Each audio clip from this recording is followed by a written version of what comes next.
Okay, so today I shall discuss how you construct supersymmetric noise. This is very important in quantum stochastic calculus. This is very important because when we want to design quantum neural networks using supersymmetric field theories consisting of interactions between the chiral matter fields and the chiral matter superfields and super gauge fields, then we must add supersymmetric noise to the fermionic components of these fields. You must add fermionic noise to the fermionic components of these superfields, and we must add bosonic noise to the components of the bosonic components of the superfields, so that when you write down the field equations they are supersymmetric, that is the whole Lagrangian remains the whole action functional remains invariant under supersymmetry transformations which interchange bosonic and fermionic fields. So, I shall be following the method of Timothy Ayer in constructing the supersymmetric noise in quantum stochastic calculus. So,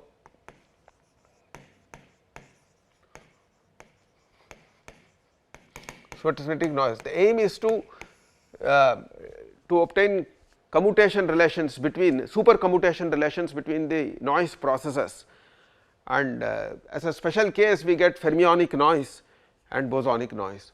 So, let us first see, suppose you take a matrix A, then you can partition it into an R cross R block, R cross n minus R block, then n minus R cross R block and n minus R cross n minus R block. So, if a matrix has the form this block structure, zeros here and maybe some entries in the R cross R and n minus R cross n minus R block, then you say that it is an even matrix, you say that this is even, and if it is 0 in these diagonal blocks, whereas it may have non-zero components here, then you say that it is odd. So, an even matrix you say, for if A is an even matrix you put parity 1, if it is you put parity 0, if A is an odd matrix you put parity 1.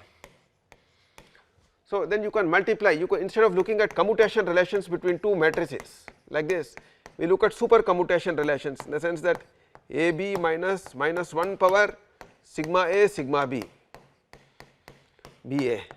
You look at supercommutation relations. In particular, if both A and B are odd, that is fermionic, then sigma A is 1, sigma B is 1, and this becomes an anti-commutator. If both A and B are bosonic, that is even, then sigma A sigma B becomes 0 and this becomes a commutator. If either A or B is bosonic, then again sigma A sigma B is 0 and you get a commutator. So, naturally you can implement supersymmetric, you can define a super algebra satisfying supercommutation relations between these elements, and that is the basis of whole of supersymmetric field theories. Anyway, we shall now construct a noise process which satisfy the supersymmetry properties. So, for that what we do is we start with the exponential vector in boson Fock space stochastic calculus. So, you can write EU as 1 plus u by root factorial 1 plus u tensor 2 by root factorial 2 plus so on, and then you see that EU comma EV becomes exponential u comma v. So, the space spanned by these exponential vectors is dense in the boson Fock space. Another way to construct EU is through the harmonic oscillator algebra, that is you start with a sequence of creation and annihilation operators for the bosonic fields, n equals for the bosonic creation for harmonic oscillators. So, your an comma am star, these commutators are like this, and any of them and an commutes with an annihilation operator commutes with itself, and a creation operator also commutes with itself with another creation operator. An annihilation operator commutes with another annihilation operator, and a creation operator commutes with another creation operator. So, these are the bosonic commutation relations, and from this we define a field, say AU is equal to summation over n an, then you put here u comma En, where En is an orthonormal basis for the Hilbert space. En is an orthonormal basis. Then AU dagger becomes what? What is the annihilation field? This is the creation, this is the annihilation field, and the creation field will be summation an star, then En with u, and you can see easily that AU comma AV AU comma AV becomes AN, since AN comma AM star is delta n minus m, this will become simply summation so it will be simply U with En and En with V, which will be U comma V into identity. So you can from this, if you take your Hilbert space on which the boson Fock space is defined to be some H naught tensor CD, where DCD, it means that each element in the Hilbert space, or where your H naught is L2R, so it is L2R plus tensor CD. So any element in this Hilbert space is can be specified by giving a set of D ordered tuple of D functions. So any element U in H can be specified by giving U1t, U2t, etc. UDT, a set of D functions. Each of them is L2 over R plus, each of them t greater than or equal to 0. Each of the UJTs is in L2 R plus, and then you construct the boson Fock space over this by in the usual way. So if you now define the annihilation processes as, let us say I define a j of t to be equal to summation over n an, and then here I put En, I put Ej, let us call it as okay, let us do it this way, let us write it as A j let us call it as AT of U, where U belongs to CD. Okay, AT of U is defined by U chi 0 t with En. So U belongs to CD, this belongs to L2 R plus. So when I take the product, it means that it is U tensor chi 0 t. So if you define the annihilation processes in this way, and then you calculate, and so that the creation processes will be what? The creation processes will be AU dagger, which is summation over n AN dagger, then En with U chi 0 t. Then you can see easily that DATU DATV dagger is U. See, that is what you will get is that if you look at ATU comma ATV, if you look at ATU comma ATV, that will come out to be equal to summation over all n U, let us say you are taking ATU comma ASV ATU comma ASV dagger. So it will come out to be U chi 0 t with En, then En with V chi 0 s, and that will be equal to simply U chi 0 t comma V chi 0 s, which is nothing but integral. So this will be nothing but it will be so U and V belong to the Hilbert space, and this contains so many components. So it will be simply U comma V multiplied by chi 0 t chi 0 s. So it will be simply U comma V multiplied by minimum of t and s, right. In this way you can construct more generally, you instead of taking U chi 0 t, you can consider UT, where it is a where UT is a CD valued function, a function having d components, and it is a function of time as for t greater than or equal to 0, and then you will get a relation of the form ATU comma AS V dagger. If you do this, that will be equal to nothing but U comma V 0 t, which is nothing but integral U it will be this into 0 of minimum of t and s. So it will be U alpha bar with V alpha d alpha from 0 to minimum of t and s. Okay.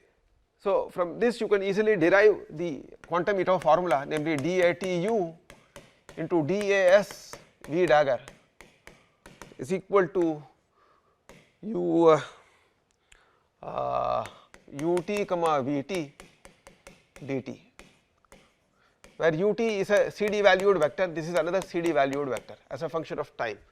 So DATU, DAT dagger, okay, you will get the quantum-Ito's formula, and if you choose u as, say, u as the basis vectors, let us call them as Fj, where Fj is equal to 0, 0, 0 extra 1, 0, 0, 0, 1 in the jth position and 0 at all the other positions, then you get ATU becomes AT of j, ATJ, and likewise you have AT dagger j. So you get creation and annihilation operators with j components, with the d components, and you will get the quantum Ito formula. The quantum Ito formula will read of Hudson and Parthasarathy, it will read DATJ, DATI into DATJ dagger is equal to delta Ij into dt, and all the other products will give you 0. Likewise you can construct the conservation process in the Hudson-Parthasarathy quantum stochastic calculus. The conservation process, how do you define it? You can define it as, you take a Hermitian matrix H, say let us say it is C d cross d, and you define lambda t of H to be equal to summation n and m an star am, n star am, and then here you put En and you put h chi 0 t, and here you put Em, okay, where H is a d cross d Hermitian matrix and this is a tensor product of these two. So if you do this, then you can see easily that if you take ATU,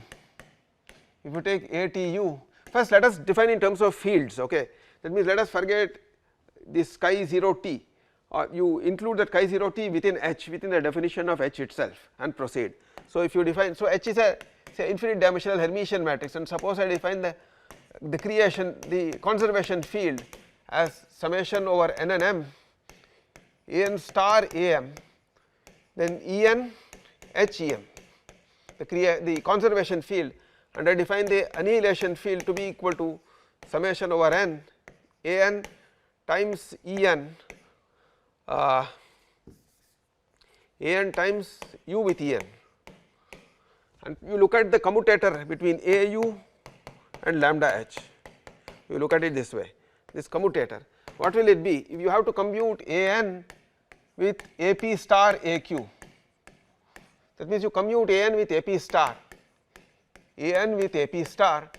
and keep AQ as it is. So An comma AP star is delta NP, so this is delta NP AQ.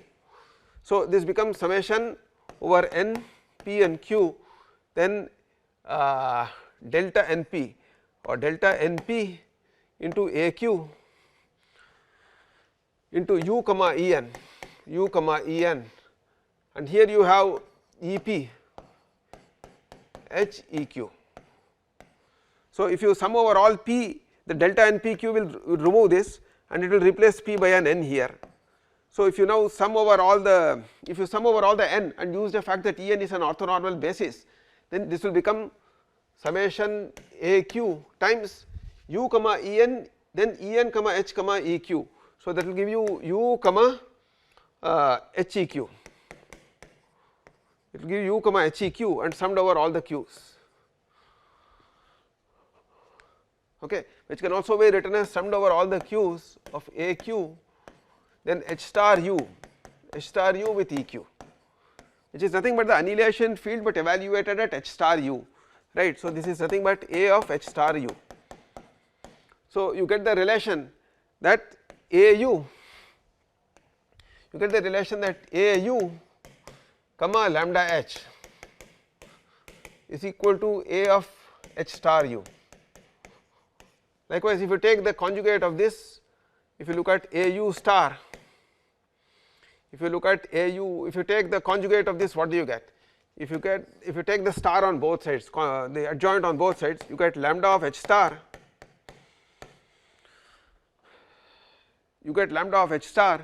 comma A of U star is equal to the star of this, that will give you A of H star U whole star. So that if H is a Hermitian matrix, then this becomes the creation operator evaluated at the star. What is A star U? A of U star is nothing but summation over n a n star, and then here you have E n with u. So, if you look at say A of h star u whole star, h star u whole star, that becomes summed over star n a n, and you are taking star of this. So, it will be you are replacing u by h star u and then taking the star again.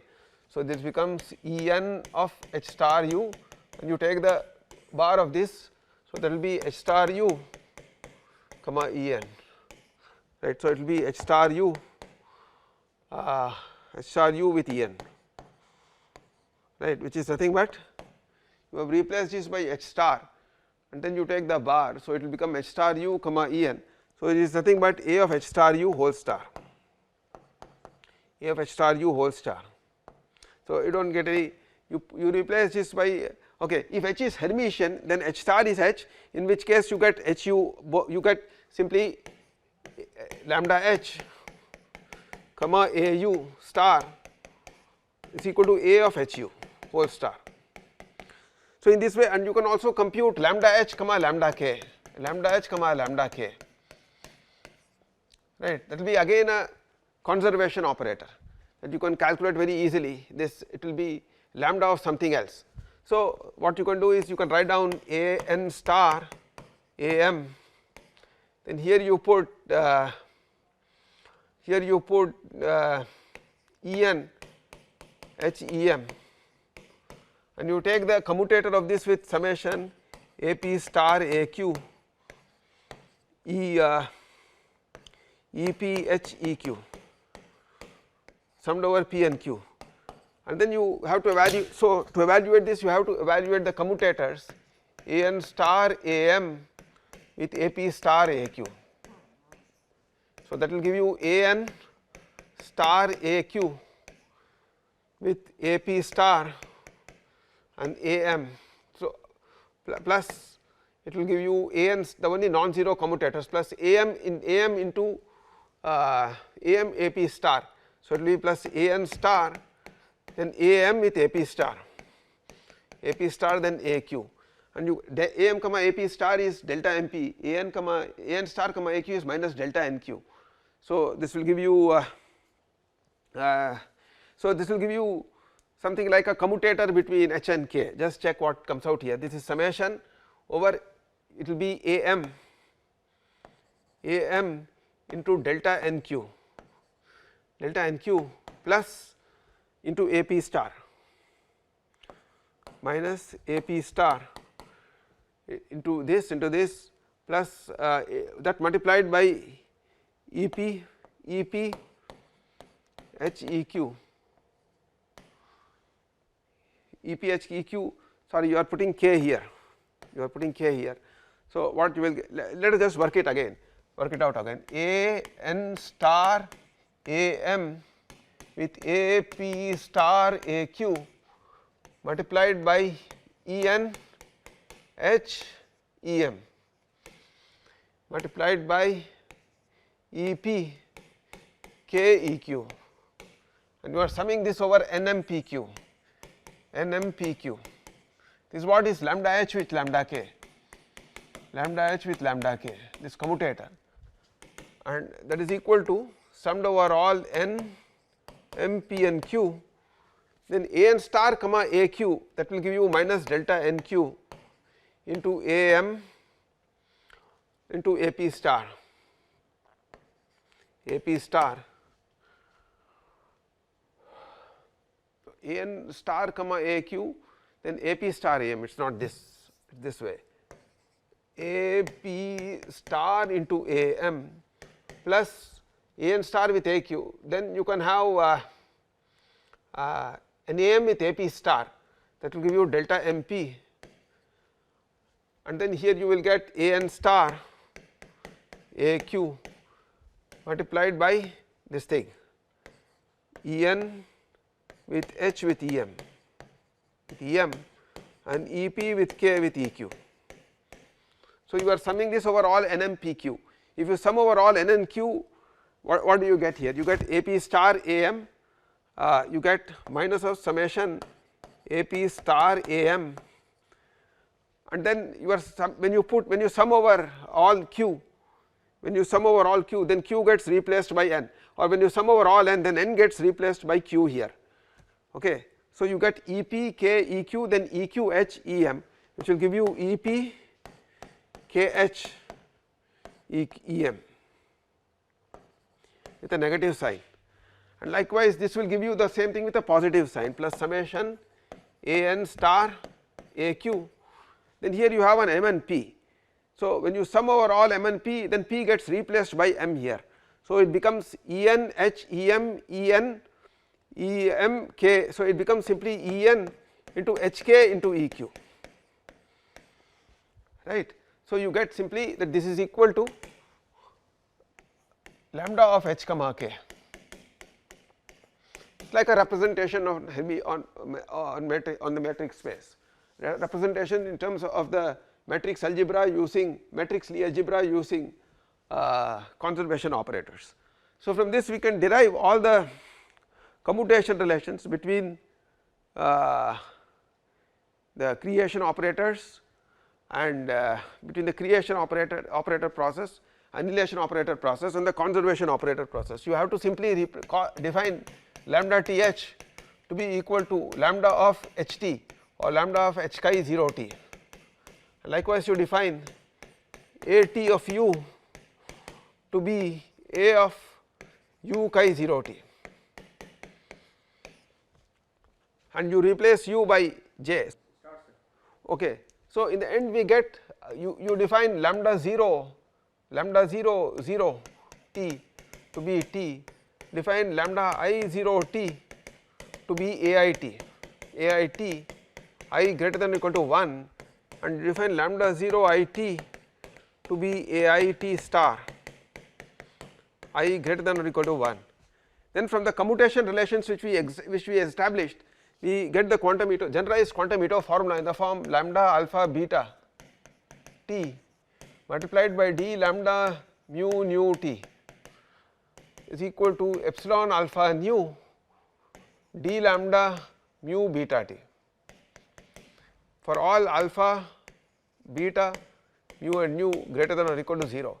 Here epsilon 0 0 is 0 and epsilon ij is delta ij for ij greater than or equal to 1, and all the other epsilon alpha betas are 0 for all other alpha beta greater than or equal to 0. So, you get this. For example, let us just see how this works out. For example, if you take the annihilation operator, if you take the annihilation process, say A of u chi 0 t, I call this as ATU, that is nothing but summed over all the n's an times u chi 0 t with En, and you look at ATV dagger to be summed over all m am em with v chi 0 t. So, if you take the d of both the sides and multiply the two together, you get datu multiplied by datv dagger is equal to summation over all n and m an into am dagger multiplied by if you take the d of this will become u with v, okay, u with v.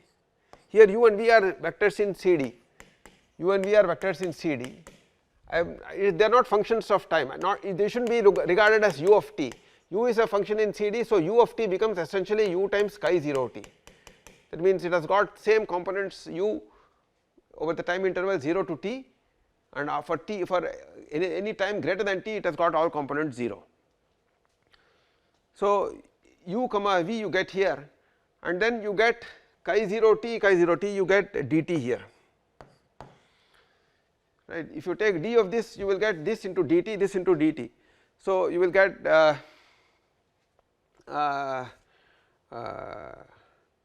get simply an with am then here you will get u comma v dt, u comma v dt. Let us say its dt is a finite quantity. So, you will get u comma v dt square you will get here, okay. And you are summing over m and n and m. So, into see essentially if you take the d of this, what do you get? You get u times you get u times E and t, you get u times E and t dt, or E and t, this becomes u of E n s, integral E n s ds from 0 to t, that is what is the inner product between E n and chi 0 t. So, it will be u times E n t dt. Just try to see what is happening here. If you take, just let us say you take a single component, say L2 r, and you write it as you write this as A n times chi 0 t with E n over n, and suppose you look at A t dagger, you write it as summed over m A m dagger, then E m with chi 0 t, okay. So, then you get A t, you get A t comma A s dagger, as we just saw, this commutator, that is equal to A n comma A m dagger. So, it becomes delta n m. So, this becomes simply equal to, because E n is an orthonormal basis, this becomes chi 0 t with chi 0 s, which is minimum of t and s. So, if you take the d on both the sides with respect to t and s, it will be 0 if t is not equal to s, and if t is equal to s, if you differentiate minimum t and s twice, you will get a delta function. So, you will get dat into dat dagger, you differentiate it, right, minimum t s as s and s into theta t minus s, where theta t is a heavy side step function. If t is greater than s, then it is s, otherwise it is t if s is greater than t, and if you differentiate the heavy side step function, you get the delta function, and use the fact that x delta x is 0. So, you will, if you differentiate twice, you will get the delta function, and delta function into dt square is dt. So, you will get this is equal to dt, whereas on the other hand, if you compute dat dagger dat dagger dat, you will not be left with that flexibility, it will be order dt square, it will be order dt square, and it will no longer give you, or it will be small order dt, okay, it will no longer give you 0, it will no longer give you a finite quantity. Likewise, you can compute, like if you look at, say for example, lambda of h comma lambda of k, if you look at this is equal to lambda of h comma k. So, if you replace h by h, where h is h naught into chi 0 t, and this is a d cross d matrix, and if you replace k by k naught into chi 0 t, then you will get the required quantum Ito's formula for the conservation process. Now, let us see how to construct supersymmetric noise.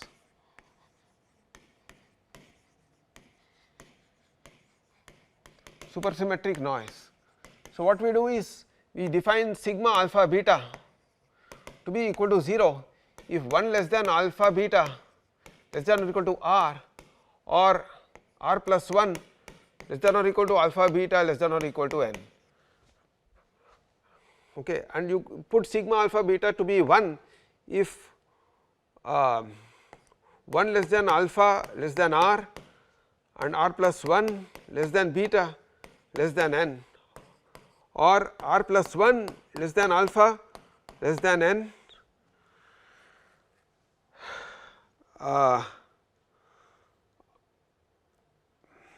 and 1 less than beta less than or equal to r. That means sigma alpha beta is a matrix which is 1 for all alpha betas taking values in this range. Alpha is the alpha indexes the row and beta the column. So, if alpha falls in this, alpha beta fall in this range, then it is 0, that means it corresponds to an even parity matrix, whereas if it falls in this range here and here, if alpha beta, the pair alpha beta falls in this domain, the anti block diagonal domain, then it is 1. So, you define this to be like this. So, for example, if you take the standard matrix E alpha beta, which is 1 at the alpha throw and beta column and alpha and on the alpha beta entry and 0 at the other points, then sigma of alpha beta, its parity as we defined earlier is simply sigma alpha beta. Okay, now we define we define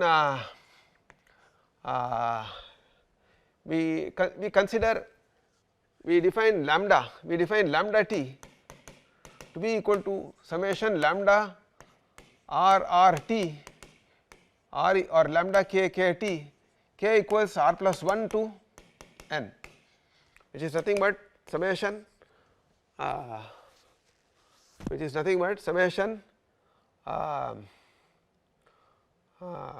lambda t at E k k, k equals r plus 1 to n, or this is the same as lambda t of sigma E k k, k equals r plus 1 to n, lambda of h t. So, this is lambda of into chi 0 t.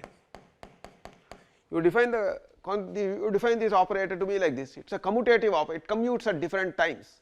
That is because of the commutation relations which we just established. So, what happens is that you have you get that d, if you define, so what happens is that if you define g t to be equal to minus 1 power lambda t, right, which is nothing but minus 1 power summation lambda k k t, k equals r plus 1 to n, right, which is nothing but exponential I pi lambda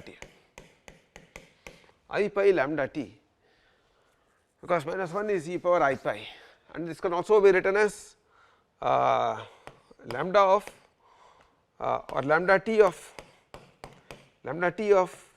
e power I pi into h, where h is of the form 0 r cross r, 0 0 and I n minus r cross n minus r. It can also be written in this form, that is because if you consider summation E k k, k equals r plus 1 to n, then this matrix is nothing but h, it is the form 0 0 0 and I n minus r, because E k k has a 1 at the k kth position and 0 at all the other positions. So, if you put 1 at all the positions starting from at all the positions k k where k ranges over r plus 1, r plus 2 to n, then you get this matrix. So, now this is called the grading operator, this is called the grading operator, and suppose you consider minus 1 power lambda t, and suppose I say I multiplied by say dA, let us say some dA it or dA kt for some k. Suppose I consider this quantity. Okay, before I define the process, what I will do is I will consider this multiplied by d lambda alpha beta s, where s is smaller than t. Suppose I look at this quantity, right. Note that your d lambda alpha beta t can also be written as dA alpha t star or dA, let us write it in this form, dA beta t star multiplied by dA alpha t divided by dt. Formally it can be written in this way. You can check that this will satisfy all the commutation relations. For alpha beta greater than or equal to 1, when alpha is 0 and beta is 0, then this side is simply dt, and you have to interpret dA 0 as dt. So, dt into dt is dt square by dt is dt. If beta is 0, then this is dt. So, this becomes dA alpha t as it should be. So, what you get in particular is that dA alpha 0 t is equal to dA alpha t, and d lambda 0 beta t is equal to dA beta t star. dA beta t star, and dA 0 0 t, d lambda 0 0 t simply dt, and for all the other alpha betas d lambda alpha beta t, for alpha beta greater than or equal to 1, they give you the Poisson, the quantum Poisson process components, that is the conservation process components. So, this way you get the conservation process. Now, let us just explore properties of this process. So, you have simply to note that if you take minus 1 power lambda t and you take d lambda alpha beta s and you operate on this on EU, a coherent vector, an exponential vector, then what happens? This is nothing but, and I take EV here, then this is nothing but EV, then minus 1 power lambda t multiplied by dA alpha, dA beta s, beta s star into dA alpha s multiplied by EU. So, I define the 0th component of u to be equal to t, and all the other components u1 t, u2 t can be arbitrary. Okay.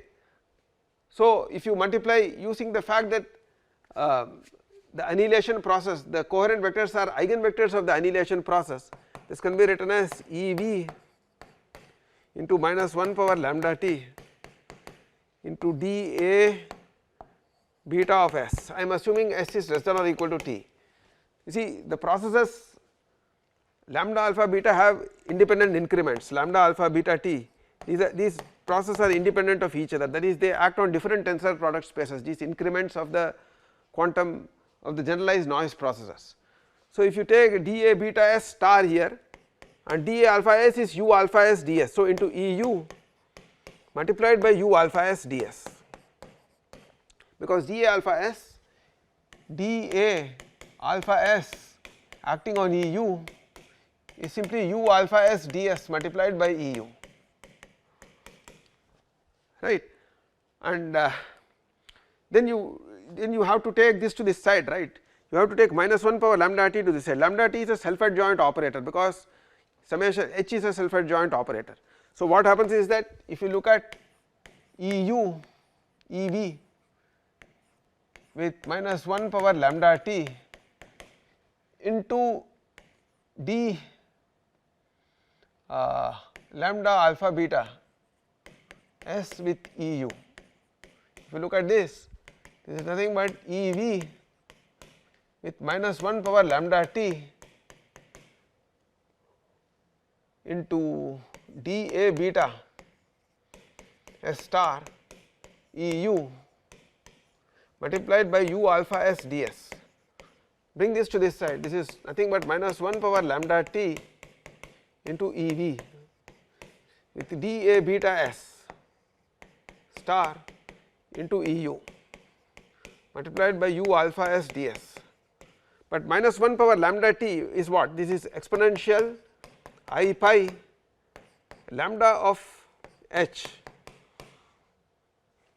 okay, lambda of ht acting on EV, and what does it give? It goes inside, right, the conservation process, this will be equal to simply E of e per I pi lambda ht acting on u, acting on V, where ht is h into chi 0 t, right. So, you see that this is the same as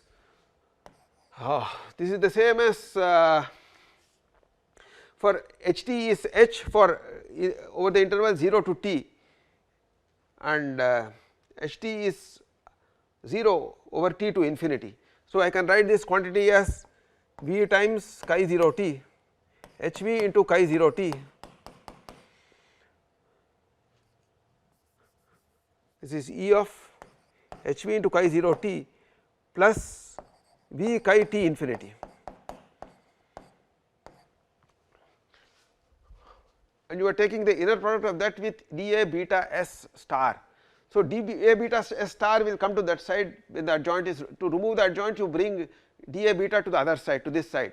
So, this will act on this dA beta s will act on this vector, on this coherent vector, it will act on E of HV into chi 0 t plus V chi t infinity. So, it will pick out only this portion, it will pick out only the 0 t portion. So, it will give you simply HV beta, the beta component of this at S ds, but since it is on the conjugate side, it will come out with a conjugation. So, you will get the result that you will get the result HV beta S into U alpha S ds, and then you are dividing it by ds, right. 2 ds's are coming and then you are dividing it by ds, and so you will get here you will get simply E of e power I pi h t v with EU, right, which is nothing but U alpha S HV beta S bar ds multiplied by EV with e power, you can bring again this to this side, right. So, because it is conjugated itself, it is e power I, it is nothing but e power I lambda t h t, so it will be same as e power I lambda of h t, e power I pi lambda h t with EU, because it is a Hermitian operator, you can bring this to this side, which is the same as U alpha S HV beta S bar multiplied by EV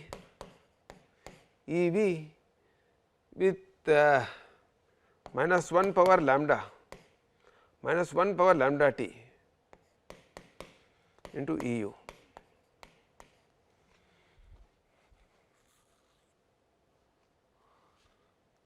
Right, but what is H?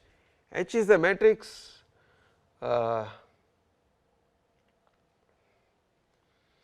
okay, H is the matrix which takes the value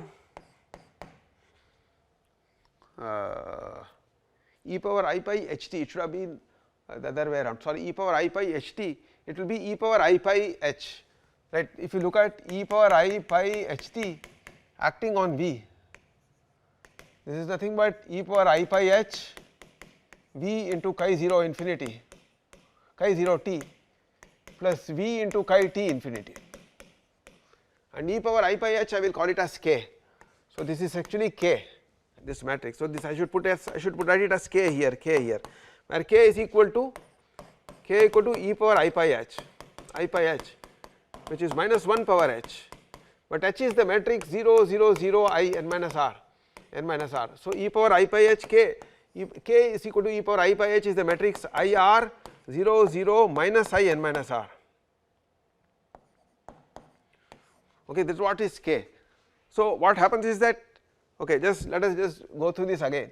You have minus 1 power lambda t multiplied by d lambda alpha beta t, alpha beta s, where s is smaller than t.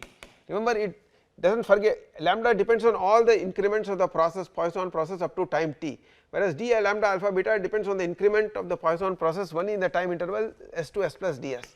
So, you have here EU, here you have here EV, and we wrote this as EV minus 1 power lambda t into d lambda dA beta s star into dA alpha s. So, here you will have EU multiplied by U alpha s ds, and then I brought this to this side. So, this became e power I pi lambda of h t multiplied by EV here, and here you have dA beta s star with EU into U alpha s ds. So, here I write this as E of e power I pi h t multiplied by V into dA beta s star into EU multiplied by U alpha s ds. Then I bring dA beta s to this side. So, this becomes dA beta s and it will pick out only. So, e power, so this is d a beta s multiplied by e power I pi h t, which is e power, this will give you e of this will give you e power I pi h t is k t, which is equal to you see h t is what, h t is h into chi 0 t, right. So, e power I h, it will give you e power I h into chi e power I pi h multiplied by v into chi 0 t plus v into chi t infinity. So, it will pick out only the dA beta s will pick out only this portion, the sth component, the s time component, the component between the time interval s to s plus ds, and the component corresponds to beta. So, it will give you simply e power I pi h multiplied by v beta at s ds and then bar, but e power I pi h is k. So, it will give you k v beta s ds, right. So, you get simply the relation, that E v then minus 1 power lambda t multiplied by d lambda alpha beta s E u, this quantity is nothing but for s less than or equal to t, this is nothing but k v beta s bar into u alpha s ds into the matrix element of E v minus 1 power lambda t E u. And what is k? K is nothing but I r 0 0 minus I n minus r. So, you can write this also as sigma beta, you can write it as sigma beta minus 1 power sigma beta, you can write it as minus 1 power sigma beta into v beta s ds, v beta s u alpha s bar ds into this matrix element, where sigma beta is 0 for beta lying between 0 and 1 and r, right. So, sigma beta is 0 for 1 less than beta less than r, and it is 1 for r plus 1 less than beta less than n.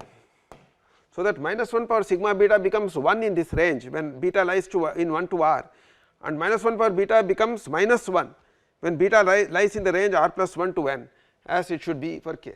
So, you can write this in this way.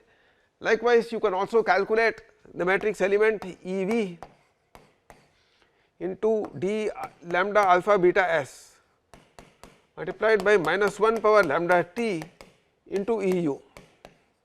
So, here minus 1 power lambda t will act on E u and this will pick out. So, if you write it that way, what do you get? You get simply E v then minus 1 power lambda t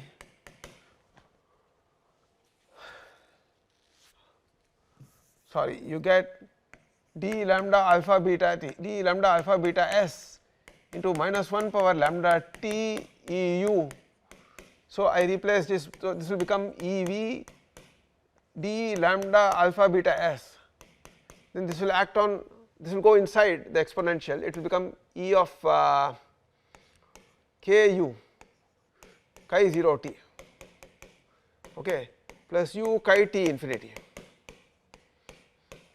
and then this will pick out the beta component, right, d lambda alpha beta s dA beta s, dA beta star s dA alpha s. So, it will pick out the alpha component here.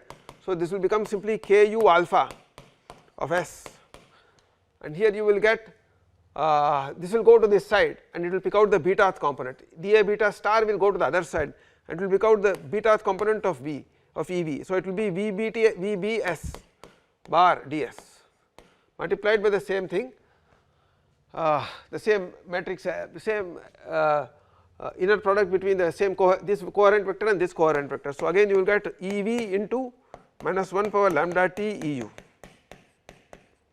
and again KU alpha s I can write as minus 1 power sigma alpha s, sigma alpha into U alpha s ds, U alpha s into V beta s bar ds into the same thing. So, if you compare these two expressions, what do you get? You get the relation that since the exponential vectors span a dense subspace of the boson Fock space, you get by equating these two matrix elements and noting the arbitrariness of u and v, you get d of you get minus 1 power lambda t multiplied by d lambda alpha beta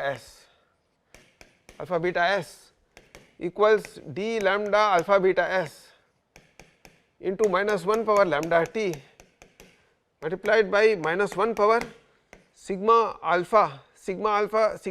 beta minus sigma alpha, or sigma beta minus sigma alpha.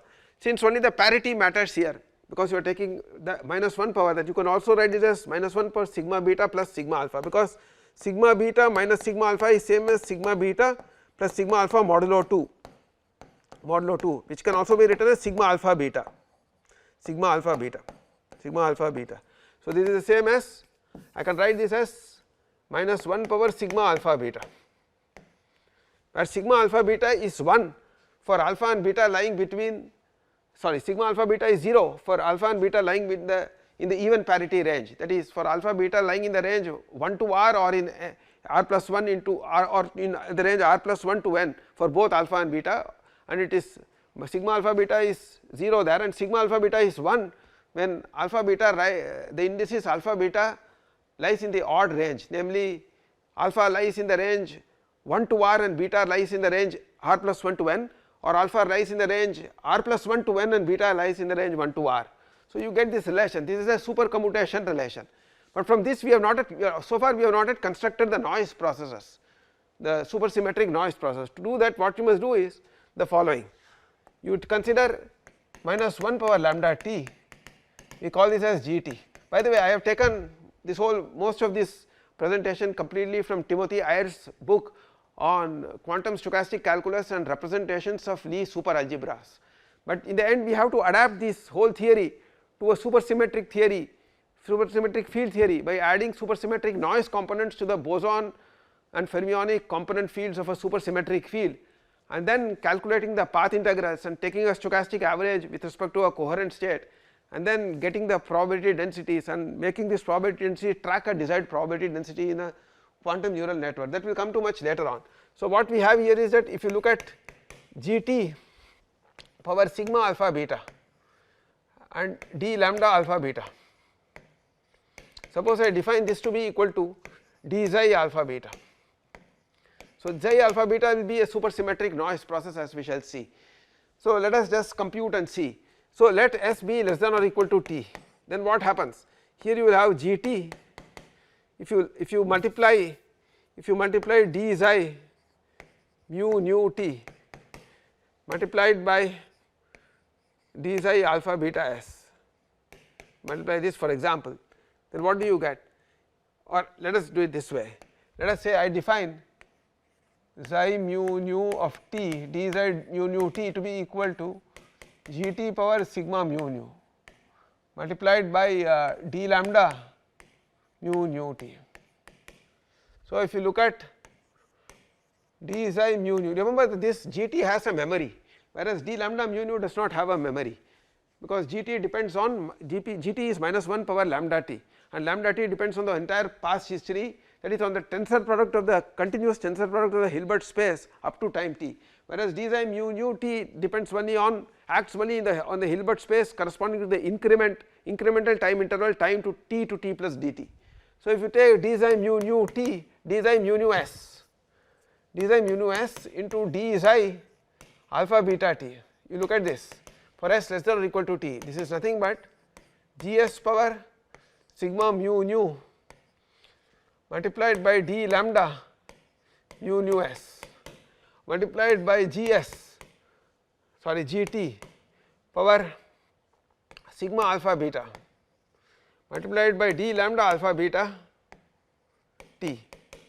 Now d lambda alpha beta t, I want to slide this to this side. So d xi mu nu s, when you have, it has to commute with, it has to be made to commute with gt power sigma alpha beta. Now how do you do that? You do it in the same way as we did earlier. You just use the fact that d lambda mu nu s into gt, as we just saw, is nothing but minus 1 power sigma mu nu into gt into d lambda mu nu t, g mu t d lambda mu nu s,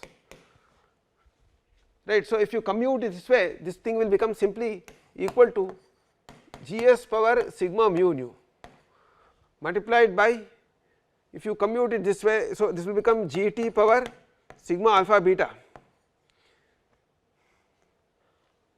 and when you commute and use this, so you are going to raise this to the power sigma alpha beta.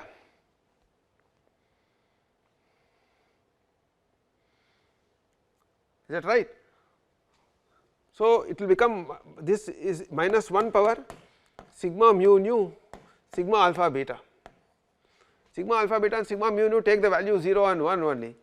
So, this multiplied by d lambda mu nu s and d lambda alpha beta t, and these two increments commute, d lambda mu nu and d lambda alpha beta, they commute at different times because they act on different components of the Hilbert of the tensor continuous tensor product of the Hilbert space. So, the Hilbert spaces involved here.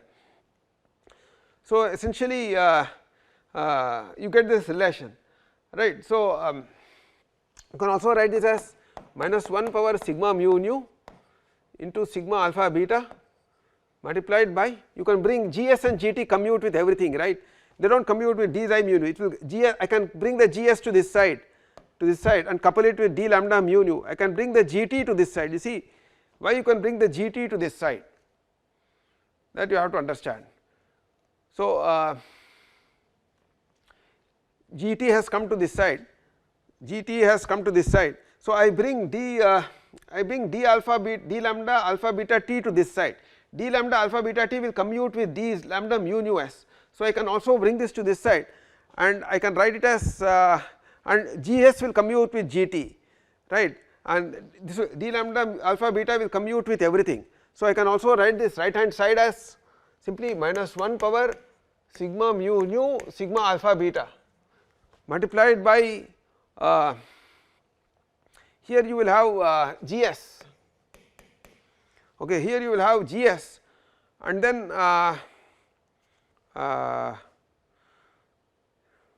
no, you will first have gt, you will have gt power sigma alpha beta into d lambda alpha beta t multiplied by gs power sigma mu nu into d lambda mu nu d lambda mu nu s, right. That means d lambda alpha beta t will commute with everything and it will get coupled to this, gs will commute with gt power, will commute with gt and it will also commute with d lambda alpha beta t. So, I can slide gs and bring it to couple with d lambda mu nu s. So, this is what happens to this. So, you can see that this is nothing but d xi alpha beta t into d xi mu nu s, right. So, what you get is that you get the relation d xi mu nu s into d xi alpha beta t is equal to minus 1 power sigma mu nu sigma alpha beta into d xi alpha beta t d xi mu nu s for all s less than or equal to t. Likewise, for s greater than t, the situation when s is greater than t is obtained by just interchanging s and t in this equation, that is by simply looking at when s is, if I interchange, if I don't interchange, if s is less than t, then I replace t, I can the same equation is valid, I can bring minus 1 power sigma mu nu minus into sigma alpha beta to the other side and get the same equation, because the inverse of this is the same, the inverse of minus 1 power sigma mu nu sigma alpha beta is the same. So, it is true for all s not equal to t, it is also true for all s not equal to t, this relation. What happens when s is equal to t? When s is equal to t, you have to apply quantum Ito's formula. So, if you look at, for example, d xi mu nu t multiplied by d xi alpha beta t, what is this equal to? That is nothing but minus 1 power, it is nothing but gt for sigma mu nu multiplied by d lambda mu nu t multiplied by gt for sigma alpha beta into d lambda alpha beta t Now d lambda alpha beta t commutes with everything here. Similarly, d lambda mu nu t commutes with everything here because it is an increment after t. Note that d lambda mu nu s will not commute with gt if s is less than t, but since you are putting t here, this will commute with everything. So, this can also be written as gt power sigma mu nu plus sigma alpha beta into d lambda mu nu t into d lambda alpha beta t, right. So, what I can write is that I can say that d xi mu nu t into d xi alpha beta t is nothing but gt power sigma mu nu plus sigma alpha beta into multiplied by d lambda mu nu t into d lambda alpha beta t, which is equal to gt power sigma mu nu plus sigma alpha beta into epsilon mu beta using quantum Ito's formula into d lambda alpha nu t, right. But when mu equal to beta, you see when mu equal to beta, what happens to sigma mu nu plus sigma alpha beta? You see sigma mu nu can also be written as sigma mu plus sigma nu modulo 2, modulo 2. Likewise, sigma alpha beta is sigma alpha plus sigma beta modulo 2, modulo 2. So, the sum of these two, sigma mu nu plus sigma alpha beta, is the sum of all these 4 numbers modulo 2, and if you couple mu and beta, it can also be written as sigma mu beta plus sigma nu alpha modulo 2, modulo 2. But when mu equal to b, you see epsilon mu beta puts a condition that it is 0 unless mu equal to beta. So, when you put mu as beta, you get sigma mu beta, which is sigma 0 0, which is 1. So, this whole side can also be written as gt power sigma mu beta plus sigma nu alpha. It is enough to take modulo 2 because gt takes the values only 1 or minus 1, it is minus 1 power lambda, and lambda is an integer valued process. So, this into epsilon mu beta into d lambda alpha nu t. When mu equal to beta, this goes off. So, this is gt power sigma nu alpha, but gt power sigma nu alpha is nothing into d lambda alpha nu is simply d xi alpha nu. So, it is the same as epsilon mu beta into d xi alpha nu, alpha nu. Maybe I should write this as mu beta here, mu beta nu alpha, nu alpha, alpha nu if you feel like, alpha nu, alpha nu, it will not matter which order you write the things in. So, essentially what is happening is that d xi mu nu t d xi alpha beta t is simply equal to epsilon mu beta into d xi alpha nu g t power sigma nu alpha. So, it is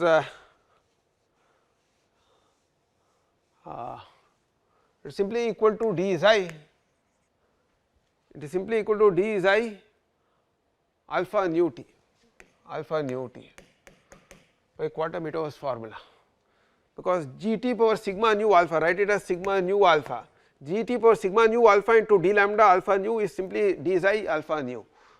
So, so essentially what do you get by combining all this? You see, by combining all these this is true for s is equal to t.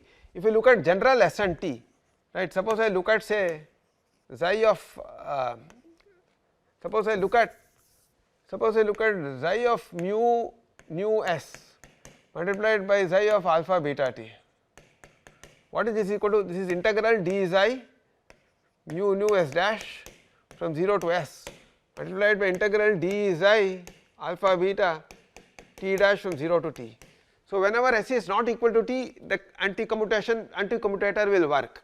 So, if I take this minus 1 power sigma mu nu sigma alpha beta into xi alpha beta t and xi mu nu s,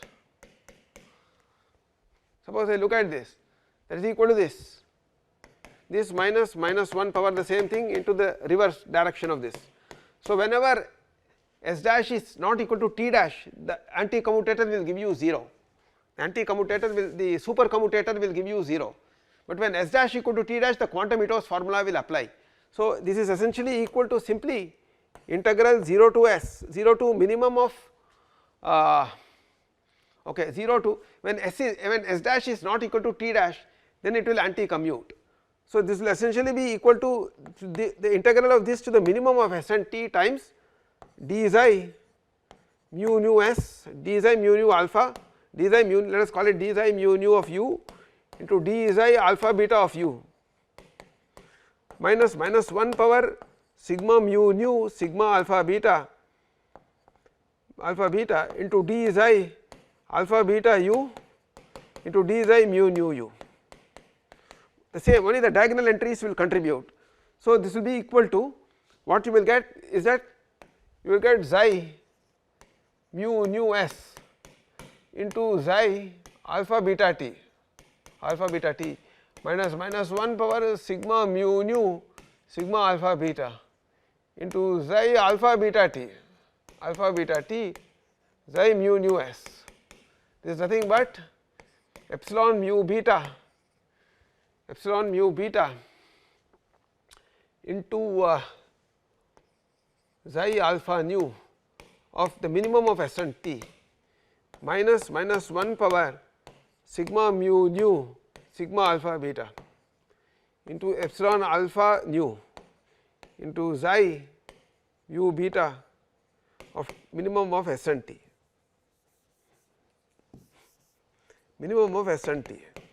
So, this gives you a linear relation. On the right hand side, the left hand side is a commutator, is a super commutator, and here you get a linear function of the graded stochastic process xi mu nu t.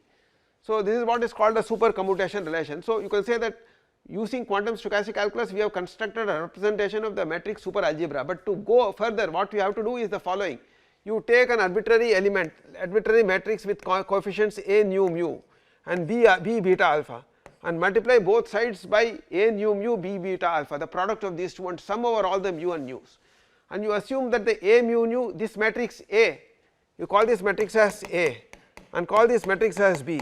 You assume that either A and B are of definite parity, that is A is either A and B are A is either even or odd and B is either even or odd. So, if you multiply these two and I define, let us say xi of T A to be A nu mu into xi mu nu t. If I define this to be this way, if you multiply by A nu mu b beta beta and sum b beta alpha and sum over all of them, you will get xi t of A here, and here you will get you will get xi s here. Okay, you get xi s of A into xi t of B, minus, now when you sum over definite parity, if you multiply this side by here you are multiplying it by b beta alpha and A nu mu and summing over all alpha beta mu nu. So, when you sum over all that, if b beta, if the matrix B has even parity, then sigma mu nu's will, the sigma alpha betas will all be 0. The non-zero entry, this will contribute only when sigma alpha beta is 0, because B has even parity. Likewise, if it has odd parity, it will contribute only when sigma alpha beta is 1. So, I can write this equation as minus 1 power sigma A sigma B, multiplied by xi t b xi s A on this side, whereas on the right hand side what do you get? If you multiply, you see you are okay, let us go do it again here. Here you have epsilon mu beta, here you have say xi mu nu s xi alpha beta t minus 1 power sigma mu nu sigma alpha beta into xi alpha beta t xi mu nu fs, and I am multiplying it by A nu mu and B beta alpha, and on this side I had epsilon mu beta into xi alpha nu at t minimum of t and s minus 1 power sigma mu nu sigma alpha beta into, here you had epsilon alpha nu xi mu beta, this whole side is to be evaluated at the minimum of t and s, and you are multiplying this by a nu mu b beta alpha. So, b beta alpha, you will get a term like b beta alpha or a nu mu epsilon mu beta into b beta alpha, which is nothing but the product of a epsilon b, and you are taking at the new alphath entry of this. Nu indexes the row number and alpha indexes the column number. Okay, the index on the top indexes the row number and the index on the bottom indexes the column number. Likewise, if you multiply this side, what do you get? You get minus 1 power sigma sigma b, and here you will get a nu mu, then epsilon alpha nu, then b beta alpha. So, this will be b beta, you can write this as b beta alpha b epsilon a, then here you will have beta alpha alpha nu nu mu. So, it will become beta mu into minus 1 power alpha nu, and you are multiplying this by xi alpha nu here, right. So, here you are multiplying by xi alpha nu, and here you are multiplying by xi mu beta minus 1 power. So, the right hand side becomes simply equal to xi of a epsilon b Ts, the minimum of this, minus 1 power sigma a sigma b xi of b epsilon a at t minimum of t and s. So, I can also write this relation as, xi t a or xi s a multiplied by xi t b minus 1 power sigma a sigma b, okay, into xi t b multiplied by xi s a, this quantity is equal to